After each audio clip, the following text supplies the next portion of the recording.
இதில் வந்து பாபா சாஹேப் அம்பேத்கரின் தொடங்கி இன்று இது எல்லாமே அவர்கள் செய்த அந்த 12 பாடல்கள் கொண்ட ஆல்பமாக பண்ணணும். முதல்ல எனக்கு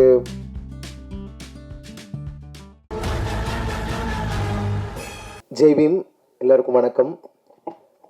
அப்பா நிறைய விஷயங்களை பேசினார். நான் இந்த இசைத்துறை மியூசிக்குள்ளே வந்த பிறகு நிறைய நேரம் என்னுடைய பெற்றோரோடு நான் ஸ்பெண்ட் பண்ணதில்லை. அதனால் இன்றைக்கி அப்பா என்னை பற்றி என்ன நினைக்கிறாரு அப்படிங்கிறத நான் இன்றைக்கி உங்கள் எல்லோரும் முன்பாகவும் தெரிஞ்சுக்கிட்டேன். அதனால் அப்பா ரொம்ப நன்றி. எப்போதுமே ஒரு ஏக்கம் இருக்கும். நான் நிறைய நேரம் எடுத்துக்கல, ரொம்ப ஷார்ட்டாக பேசுகிறேன். முதல்ல இந்த நிகழ்வுக்கு என்னுடைய அழைப்பை ஏற்று வந்திருக்கும் மேடையில் இருக்கக்கூடிய எனது அன்பிற்கினிய இயக்குனர் அண்ணன் பா ரஞ்சித் அவர்களுக்கு மனமார்ந்த நன்றியை தெரிவித்துக் கொள்கின்றேன். மதிப்பு மரியாதைக்குரிய ஆட்சி பணி அம்மா சிவகாமி ஐஏஎஸ் அவர்களுக்கு என்னுடைய மனமார்ந்த நன்றியை தெரிவித்துக் கொள்கின்றேன். என்னுடைய அழைப்பை ஏற்று தன்னுடைய பிஸியான நேரங்களையும் எனக்காக வந்திருந்த இயக்குனர் அண்ணன் இசையமைப்பாளர் இமான் அவர்களுக்கு என்னுடைய நன்றியை தெரிவித்துக் கொள்கிறேன். நான் 11வது 12வது படிக்கும்போது கேசட்டில் வரக்கூடிய பாடல்கள், டிவி கிடையாது, டிவி பார்க்க விட மாட்டாங்க வீட்டில். அப்போ நான் கேட்ட ஒரு குரல் வந்து அந்தோனிதாசன் அண்ணனுடைய குரல். அந்த குரல் எனக்குள்ளே அப்பவே பாஞ்சிச்சு ஒரு 15 வயசில். நான் அந்த நம்பிக்கையில் தான் நேற்று அவருக்கு ஃபோன் பண்ணேன். நான் உங்கள் குரலை கேட்டுட்டு நான் ஒரு பாடகன் ஆகணும்னு நினச்சிருக்கேன், அதனால் நீங்கள் வரணும் அப்படின்னு சொல்லி உரிமையாக கேட்டேன். எனக்காக வந்த அண்ணன் அந்தோனிதாசன் அவர்களுக்கு நன்றி தெரிவித்துக் கொள்கின்றேன். மற்றும் என்னுடைய டீம், நான் தொடர்ந்து இவங்களை சொல்கிறேன். பட் இருந்தாலும் மேடையில் இருக்கக்கூடிய கல்பனா அவர்களுக்கும் காட்சி and Anto, thank you so much for being here. Valliyamma பேராண்டி இந்த ஆல்பம் வந்து ஒரு 12 பாடல்கள் கொண்ட ஆல்பமாக பண்ணணும். முதல்ல எனக்கு இந்த இண்டிபெண்டன்ட் மியூசிக்குள்ளே வரணும் அப்படிங்கிற தாட் ப்ராசஸ் அதெல்லாம் வந்து நான் முதல்ல ரேப் மியூசிக்கே கேட்டது கிடையாது, சினிமாவும் பார்த்தது கிடையாது. நான் பார்த்தது எல்லாமே எங்கள் ஊருக்கு வந்து ஒவ்வொரு ஆண்டும் ஏப்ரல் 14 அன்றும் டிசம்பர் 6 அன்றும் கம்பீரமாக மேடையில் நின்று பாடக்கூடிய தலித் சுப்பையா அவர்களுடைய இசைக்குழுவும், அப்புறம் மணிமேகலை அக்கா, இப்படி நிறைய மக்கள் இசை கலைஞர்களை தான் நான் பார்த்து வளர்ந்துருக்கிறேன். அவர்கள் பாடும்பொழுது அந்த உணர்வு அப்படியே, இப்போ நம்ம வந்து பாபா சாஹேப்போட ஒரு புத்தகம் படிக்கணும்னா நம்ம அதுக்கு ஒரு தலித் சுப்பையா ஐயா பாட்டை கேட்டுடலாம், ரெண்டும் ஒன்று தான் அப்படிங்கிற அளவுக்கு அவ்வளோ எளிமையாக இசையை எனக்குள்ளே கடத்திடுவாங்க. அதுமாதிரி எங்கள் அம்மா சர்ச்சுக்கு கூப்பிட்டு போவாங்க, அங்கே இருக்கிற பாடல்கள்லாம் நிறைய கேட்டிருக்கேன். அங்கே இருக்கிற பாடல்களோட அங்கே உட்காந்து கும்பலாக பசங்களோட உட்காந்து பாடுறது, இவ்வளோதான் என்னுடைய இசை அனுபவம். மற்ற மாதிரி சுற்றி இருக்கிறவங்க பாடுறது அதுதான். ஆனால் இன்றைக்கி வந்து ஒரு இண்டிபெண்டன்ட் மியூசிக் ஸ்பேஸ்க்குள்ளே நான் இருக்கிறேன்னா கண்டிப்பாக அதுக்கு மிக முக்கியமான காரணம் வந்து தி கேஷ்லெஸ் கலெக்டிவ்ங்கிற மூவ்மெண்ட்டு. கேஷ்லெஸ் கலெக்டிவ்ங்கிற மூவ்மெண்ட் இல்லைன்னா நான் வந்து இப்படியான இடத்துக்கு வந்தே இருக்க முடியாது. அந்த மூவ்மெண்ட்டில் வந்து நான் அந்த தாட் ப்ராசஸ்க்கு வந்து உண்மையிலே பா ரஞ்சித் அண்ணன் அவர்களுக்கு மனமார்ந்த நன்றி சொல்ல கடமைப்பட்டிருக்கேன். ஏன்னா அது எனக்கு மட்டுமானது இல்லை, அது வந்து ஒரு தேவையான பிளாட்ஃபார்ம்னு நினைக்கிறேன். எப்போதுமே வந்து விளிம்பு நிலை மக்களுடைய குரலையும் விளிம்பு நிலை மக்களுடைய வாழ்க்கையும் பண்பாட்டையும் இசை வடிவங்கள் எப்போதும் அப்ராப்ரியேட் பண்ணியே பழகி இருந்தது. ஆனால் அது தாண்டி இல்லை நாங்களாக வந்து பேசுவோம், நாங்களும் கோட் ஷூட் போட்டு தைரியமாக ஸ்டைலாக கெத்தாக வந்து நிற்போங்கிறத உலகத்துக்கு நிரூபித்து காட்டியது வந்து கேஷ்லெஸ் கலெக்டிவ். அந்த கேஷ்லெஸ் கலெக்டிவில் நான் மேடை ஏறினதான் எனக்கு அதுக்கு முன்னாடி எனக்கு விருப்பம் இருந்தது. நான் உதயண்ணாவை சந்திக்கும் போது சொன்னது என்னென்னா, ஆனால் எனக்கு நிறைய சமூக விழிப்புணர்வு பாடல்கள் பாடணும், அம்பேத்கர் பாட்டு பாடணும், இதுதான் என்னுடைய விருப்பம் அப்படின்னு சொன்னேன். அந்த வார்த்தை தான் அவரை வந்து எனக்கு கேஷ்லெஸ் கலெக்டிவில் இணைக்க வச்சுதுன்னு நினைக்கிறேன். இப்போது அந்த ஜேர்னி தொடங்கி என்ஜாய் எல்லாம் தாண்டி இன்றைக்கி வள்ளியம்மா பேராண்டின்னு நான் இந்த ஆல்பத்துக்கு பேர் வச்சது. வள்ளியம்மாளுடைய ஹிஸ்ட்ரி வந்து ரொம்ப முக்கியமானதுன்னு நினைக்கிறேன். 1823 இங்கிருந்து லட்சக்கணக்கான மக்களை பிரிட்டிஷ் வந்து தேயிலை தோட்டங்களில் இலங்கையில் வேலை செய்வதற்காக அழைத்து போனார்கள். அந்த மக்களை விடுதலைக்கு பிறகு அங்கே விட்டுட்டு போயிட்டாங்க. அதில் பாதி மக்களை அங்கிருந்து இலங்கை அரசாங்கம் திருப்பி இந்தியாவுக்கு அனுப்பியது 1970கள் 80களில். அப்படி குடும்பங்கள் 2ஆக பிரிக்கப்பட்டன, அதாவது கட்டாயமாக பிரிக்கப்பட்டன குடும்பங்கள். அப்படி பிரிக்கப்பட்டு வேறு இழந்து ஊர் இழந்து இந்த ஊருக்கு வந்து மீண்டும் உழைப்பாலும் கல்வியாலும் நேர்மையாலும் முளைத்தெழுந்த ஒரு மகத்தான ஒரு குடும்ப தலைவி தான் வள்ளியம்மாள். ஏன் நான் இதை சொல்கிறேன்னா, எனக்கு என்ன பெருமை இருக்குது, எனக்கு என்ன அடையாளம் இருக்குன்னு நான் எப்பவுமே யோசிப்பேன். ஒருத்தனை கேட்டால் அவன் ஜாதி அவனுக்கு பெருமைன்னு சொல்லுவான், ஒருத்தனை கேட்டால் அவங்ககிட்ட இருக்கிற காசு அவனுக்கு இருக்கிற பெருமைன்னு சொல்லுவான். ஒவ்வொருத்தனுக்கும் ஒவ்வொரு பெருமைகள் இருக்கும். அப்போ நான் யோசிச்சு பார்ப்பேன் எனக்கு என்ன பெருமை இருக்குது அப்படின்னு சொல்லிட்டு. எங்கள் அப்பா ஒரு கல்லூரி ப்ரொஃபஸர், அது எங்கள் அம்மா வந்து ஒரு ஸ்கூல் டீச்சர்னா அது அவங்க செய்கிற அவங்களுடைய உழைப்பில் அவங்க அடைஞ்சிருக்கிற உயரம். ஆனால் எங்களுடைய வரலாற்றை வந்து அப்படியே நசுக்கிய போது மீண்டும் அதை முளைத்தெழுவதற்காக உழைத்திருக்கிற எங்களுடைய உழைப்பு இருக்குல்ல, அந்த உழைப்பு தான் எங்களுடைய அடையாளம் அப்படின்னு சொல்லி நான் புரிஞ்சுக்கிட்டேன். நான் எங்கள் தாத்தா வந்து காலில் செருப்பு போட்டு தெருவில் நடக்க முடியாது. இன்றைக்கு நாங்கள் வந்து விமானத்தில் ஏறி பறக்கிறோம், கார்களில் போகிறோம்னா இது வந்து சாதாரண ஒரு மாற்றம் கிடையாதுன்னு நான் நினைக்கிறேன். இதில் வந்து பாபா சாஹேப் அம்பேத்கரில் தொடங்கி இன்றைக்கு எங்கள் அண்ணன் இயக்குனர் ப. ரஞ்சித் வரைக்கும் எங்கள் கான்ட்ரிபியூஷன் இருந்துகிட்டே இருக்கு. இவ்வளோ பேருடைய ஒரு உழைப்பினால் மட்டும்தான் வந்து இன்னைக்கு வந்து ஒரு மியூசிக் ஈகோ சிஸ்டமில் நானும் ஒரு ஆர்டிஸ்டாக நிற்கிறேன் அப்படிங்கிறத நான் உறுதியாக நம்புகிறேன். எனக்கு வந்து பிறந்தநாள் கொண்டாடுறதுல உண்மையிலேயே இந்த வருஷம் எனக்கு மகிழ்ச்சியே இல்லை. ஏனென்றால் நாம் எப்போது கொல்லப்படுவோம்னே தெரியாத ஒரு வன்முறையான ஒரு சமுதாயத்தில் வாழ்ந்து கொண்டிருக்கிறோம். அப்படிதான் நான் இதை பார்க்குறேன். நான் வந்து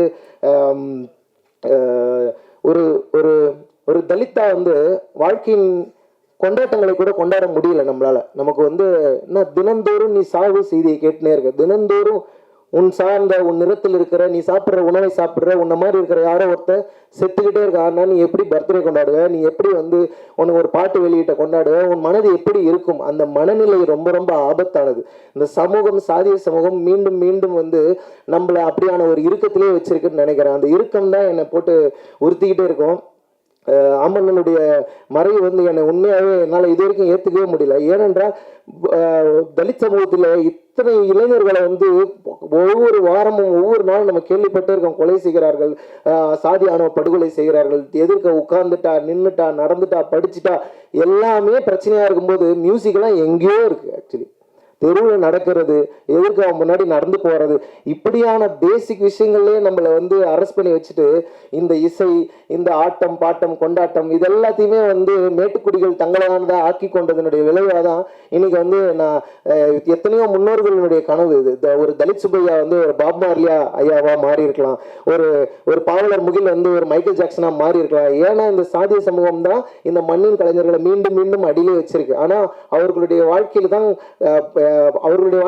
அழகு இருக்கு, அவர்களுடைய வாழ்க்கையில் தான் கொண்டாட்டம் இருக்கு. யார் இந்த மண்ணில் வேர்வை சிந்தி உழைக்கிறார்களோ அவர்களுக்கு தான் அந்த செடியை பத்தி தெரியும், அந்த நாத்தை பத்தி தெரியும், அதை பத்தி பாட்டு எழுத முடியும்.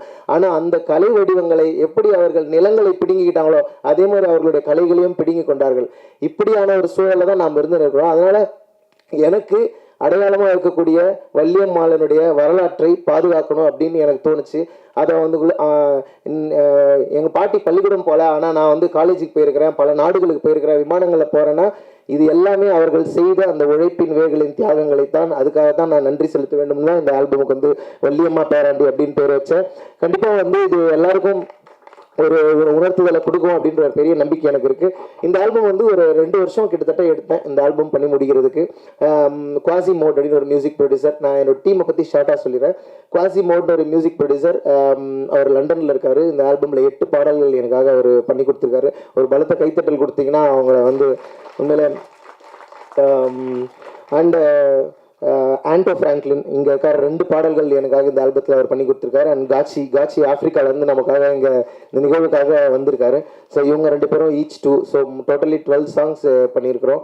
அண்ட் சாய் ஸ்ரவணன் சார் வந்து எனக்கு ஒரு பாட்டு நேற்று திடீர்னு ஒரு பாட்டு இஷ்யூ ஆயிடுச்சு, அதில் உடனடியாக ஒரு பாட்டு பண்ண வேண்டி இருந்தது.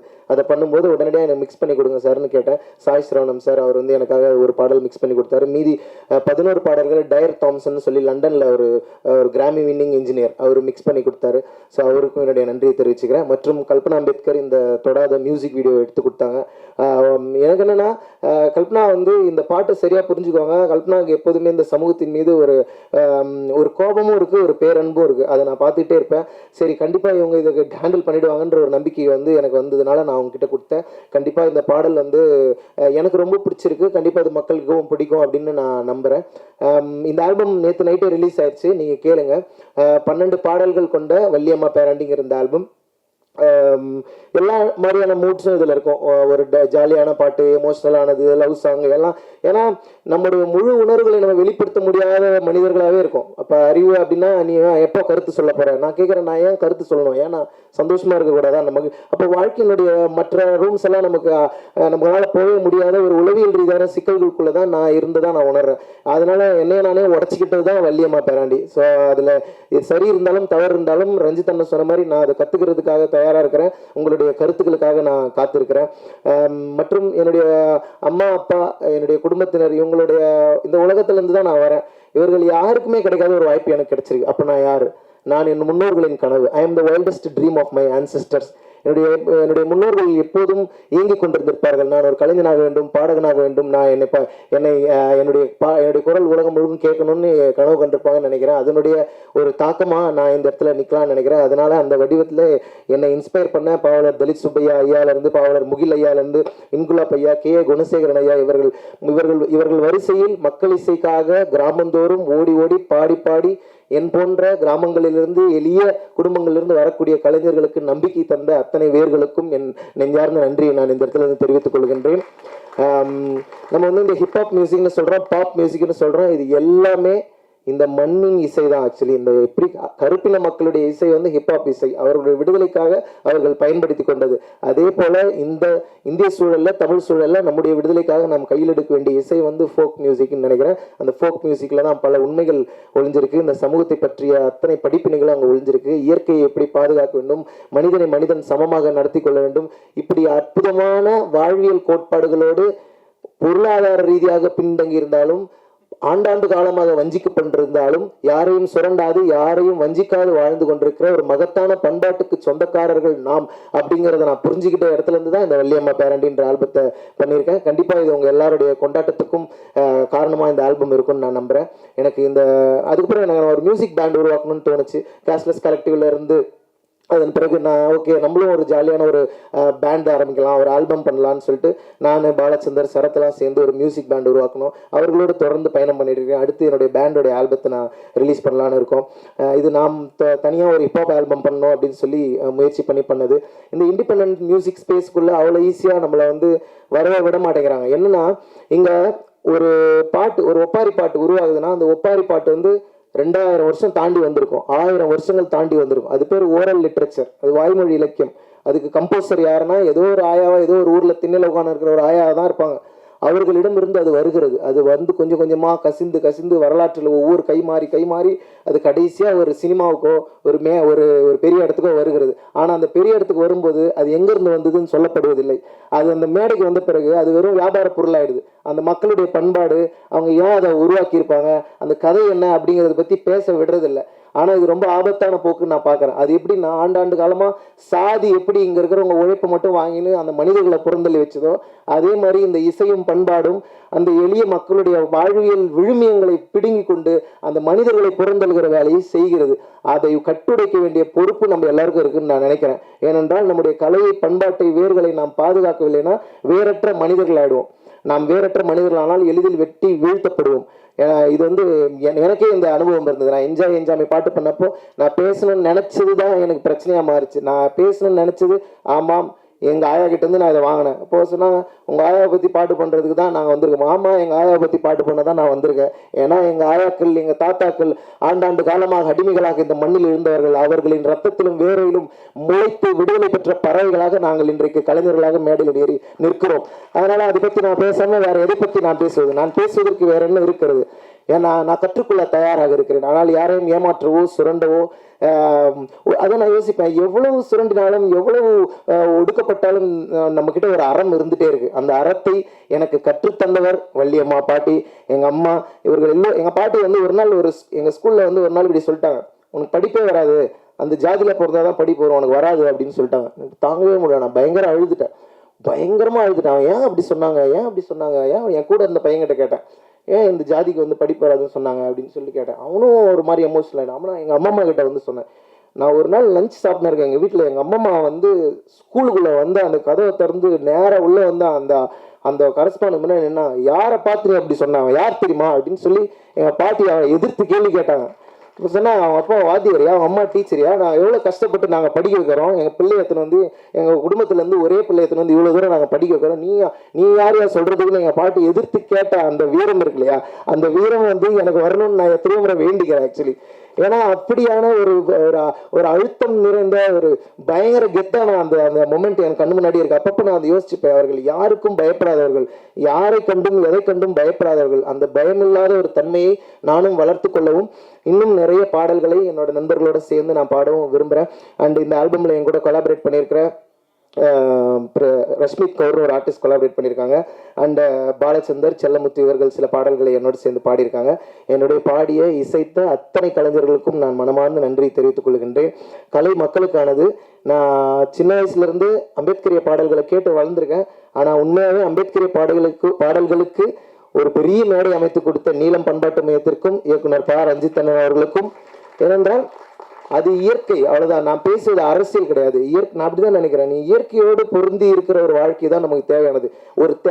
ஒரு சாதி அமைப்பு எப்படி புரிஞ்சுக்கலாம்னா, இங்கே ஒரு தென்னை மரம் இருந்தால் ஒரு வேப்ப மரமும் இருக்கலாம், ஒரு வேப்ப மரம் இருந்தால் ஒரு புளிய மரமும் இருக்கலாம்.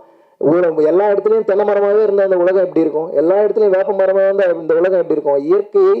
இயற்கை நம்மை ஜனநாயகத்துடன் தான் இந்த பூமியில் நிறுத்திருக்கிறது. நாம் தான் அந்த ஜனநாயகத்தை அடித்து கெடுத்து கொண்டு ஒருத்தர் தாக்கி கொண்டு இருக்கிறோம். அவ்வளோ ஆபத்தான ஒரு சமூகத்தில் நாம் வாழ்ந்து கொண்டிருக்கிறோம்ங்கிறது எனக்கு ரொம்ப பெயின்ஃபுல்லாக இருக்குது. கண்டிப்பாக என்னால் இயன்ற அளவில் என்னுடைய கலை வடிவத்தில் தொடர்ந்து நான் அதை பற்றி பேசுவேன்.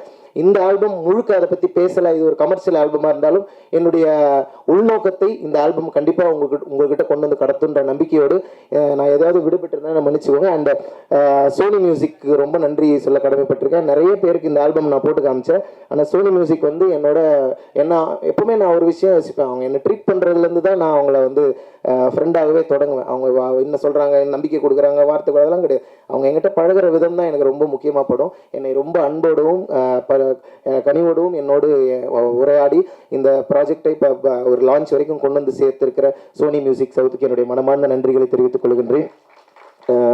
தொடர்ந்து இந்த மாதிரி நிறைய இண்டிபெண்டன்ட் கலைஞர்களுக்கு இப்படியான வாய்ப்புகள் கிடைக்கணும், இப்படியான வெளிச்சம் கிடைக்கணும். அதற்கான வேலையை நாம் எல்லாரும் சேர்ந்து செய்வோம். கலையை வெறும் பொழுதுபோக்காக மட்டுமில்லாமல் ஒரு சமூக மாற்றத்துக்கான கருவியாக நாம் கையில் ஏந்த வேண்டிய தருணத்தில் நாம் இருக்கிறோம். வேற வழியே இல்லை. ரொம்ப ஆபத்தான, ரொம்ப வன்முறை நிறைந்த ஒரு சமூகத்தில் நாம் இருக்கிறோம். அது ஏன்னா எனக்கு என்ன பயமா இருக்குன்னா, ஒருவேளை நாளைக்கு அந்த கொல்லப்படுகிற ஆள் நானாகவோ எனக்கு தெரிந்தவர்களாகவோ இருக்கலாமோங்கிற பயத்தோடவே உழவ வேண்டியதாக இருக்குது. அது என்ன புரிஞ்சுக்கிறவங்களுக்கு அது புரியும்னு நினைக்கிறேன். அப்படியான ஒரு நிலையிலிருந்து நாம் விடுபட வேண்டும். நாம் வந்து எந்த தவறும் செய்யாதவர்கள். இந்த ஒட்டுமொத்த உலகத்தையும் நேசிக்கக்கூடிய அந்த பேரன்பை கொண்ட மக்கள். அந்த அன்பை மீட்டெடுப்போம், அந்த மாண்பை மீட்டெடுப்போம் சொல்லி விடைபெறுகிறேன். ஜெய் பீம்.